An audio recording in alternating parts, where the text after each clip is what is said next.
At Denning Pharmaceuticals' main office, ex-employee John steps into the elevator and opens his suitcase, which contains a firearm. On reaching the executive floor, he swiftly eliminates several top officials before heading back to the reception, where he encounters the police. John declares someone had to act and then takes his own life. Later, news reports reveal that Denning Pharmaceutical is launching a new drug that is being approved by the FDA despite causing deadly side effects, which have already resulted in 3 fatalities. The company is under significant legal pressure due to this and its falling stock prices, prompting them to attempt to destroy incriminating evidence. A prominent attorney named Alan chooses to take on the case against the company, a move that could have a huge impact on his career. Alan tasks his assistant, Tom, with handling the paperwork and reminds him to update his office keycard on Monday, as it resets every weekend. With John no longer available as their main witness, Tom proposes including heart attack victims in the case against the pharmaceutical company, but Alan rejects the idea, stating that minor cases aren't profitable. Tom is then summoned to another supervisor's office to discuss the Gambizzi crime family case. He had submitted a memo expressing interest in joining that case, but his boss tears it up and reprimands him for not focusing on his current workload. Frustrated, Tom heads to the file room to store the case file Alan had dismissed. While there, his girlfriend and co-worker, Anna, stops by, and they steal a few moments for a private kiss. A few hours later, Alan informs the team that, due to server issues that began the previous night, everyone can leave early. Before Tom departs, Alan confronts him about a critical error in the memo he submitted earlier and fires him on the spot.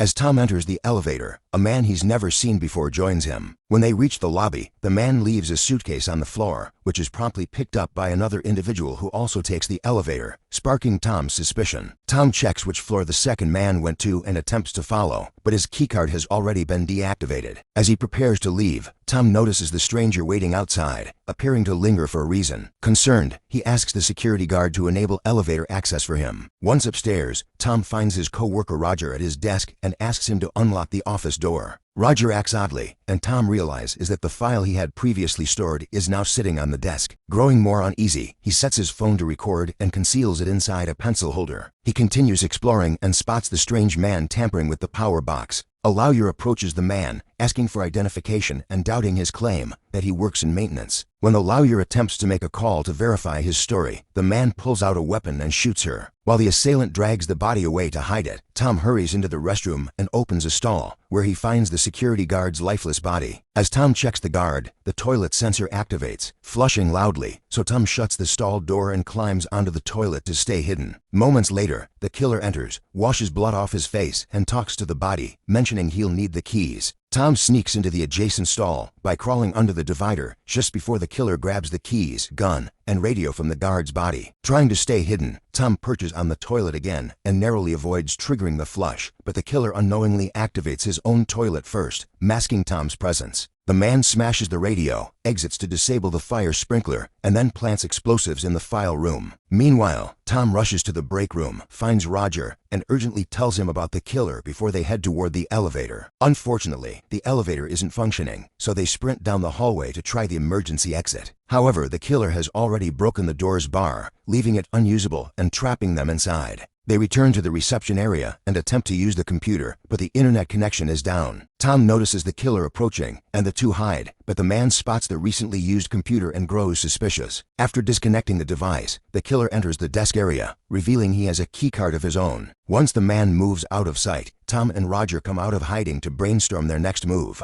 Tom grabs Roger's keycard, unlocks the executive offices, and finds Alan, sending Roger off to retrieve his phone and contact the authorities. While securing the door, Tom drops his jacket, which becomes stuck in the closing door. As Tom searches for Alan, Roger makes it to his desk and uses his phone to call his wife instead. Before Roger can reveal anything, the killer finds him and forces him to assure his wife that everything is fine. Watching through the window, Tom quickly runs to the break room in search of a knife. After Roger ends the call, the killer pulls out his weapon and demands to know if anyone else is still in the building. Roger lies, claiming he's alone, but the killer uses a cable to strangle him, an act that is captured by Tom's recording. When Tom returns, the desk is empty, and there's no sign of Roger or the killer. Tom grabs his phone and attempts to call 911, but the phone dies due to a drained battery. He plugs it into a charger, then looks around the office, eventually discovering Roger slumped lifelessly in his chair. At that moment, the killer reappears and notices the jacket caught in the door, prompting Tom to grab Roger's keycard and hide in a closet, where he's startled by the lawyer's body. Meanwhile, the killer drags Roger's body away while making a call, angrily complaining that no one was supposed to be there at this hour. Suddenly, Tom's phone powers back on and starts ringing. The killer investigates, dismisses Anna's incoming call, and stumbles upon the video of him committing the murder. He deletes the footage immediately and checks the phone's settings, finding Tom's name and photo. Realizing the jacket belongs to Tom, the killer begins calling out his name, but Tom stays hidden under a desk. Once the killer leaves, Tom rushes to another office and sets some paper on fire, hoping to activate the fire alarm, but it doesn't work. Spotting someone in a neighboring building, Tom intensifies the flames by lighting a trash can and pressing it against the curtains to create a visible blaze. This grabs the neighbor's attention, and Tom gestures for them to call for help. Unfortunately, the killer smells smoke, grabs a fire extinguisher, and heads toward the flames. Tom spots him and escapes before the killer enters to extinguish the fire, then pretends to use a phone to prevent the neighbor from taking further action. A few minutes later, Tom reaches the reception area and uses the computer to create a new keycard. The killer nearly catches him, but Tom puts the computer to sleep and hides under the desk. After the killer leaves, Tom resets all the locks in the building, rendering the killer's keycard useless. With most of the lights in the building turned off, Tom rushes to Alan's office, only to find him having a casual conversation with a woman. Just then, the killer shoots the lock on the office door, prompting Tom to hide behind it. The man appears to know Alan, but when the woman pulls out a gun, he quickly shoots her. He takes her weapon and walks away, instructing Alan to stay put in his office. Once the killer is gone, Tom questions who the woman is, and Alan explains that she's connected to the Gambizzi crime family. She was planning to testify against her husband, so Alan assumes the mafia sent the killer to silence her. Suddenly, they hear a strange sound and realize the killer is trying to break into the file room by striking the door with an axe. However, the door is made of reinforced steel and bulletproof glass, so it holds.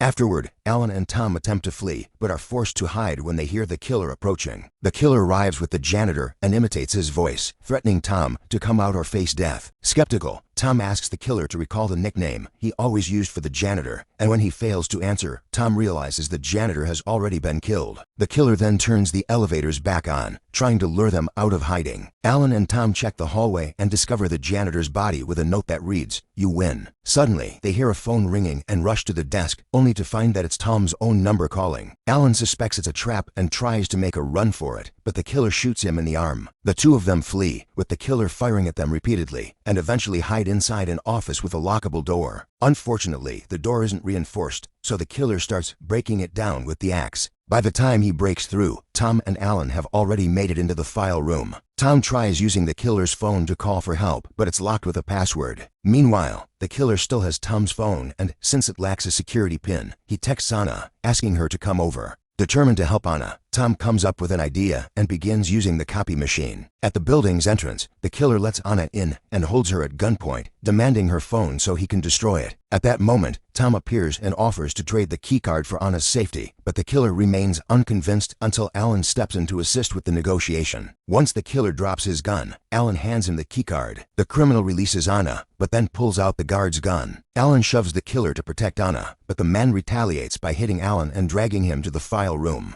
There, the killer accuses Alan of not clearing out the office, revealing that they were working together. After the killer arms the explosives, Tom appears holding a gun, only to realize the bullets are missing, and the killer has them all. Alan takes the opportunity to escape, and the door locks behind him, trapping the killer inside the file room. The killer attempts to use the keycard to get out, but it fails because Tom had given him a fake card created with the copy machine. Suddenly, the explosive detonates, igniting a fire among the shelves filled with files. The killer tries to extinguish the flames, but fails and eventually collapses from inhaling the smoke. Tom enters the room, tosses the gun aside, and extinguishes the fire by toppling the shelves onto the flames. The killer regains consciousness unexpectedly and attacks Tom, triggering a physical fight. The killer quickly gains the upper hand, but Anna intervenes to help, only to be struck by the man. Tom uses the distraction to land a punch, and as both he and the killer fall, Alan arrives and shoots the man. Before passing away, the killer whispers the numbers 11 to 22, and Tom retrieves a set of keys from his pocket. While Anna uses the keys to power up the elevators, Tom searches the desks and finds a case file, uncovering that the pharmaceutical company wanted to eliminate all incriminating evidence.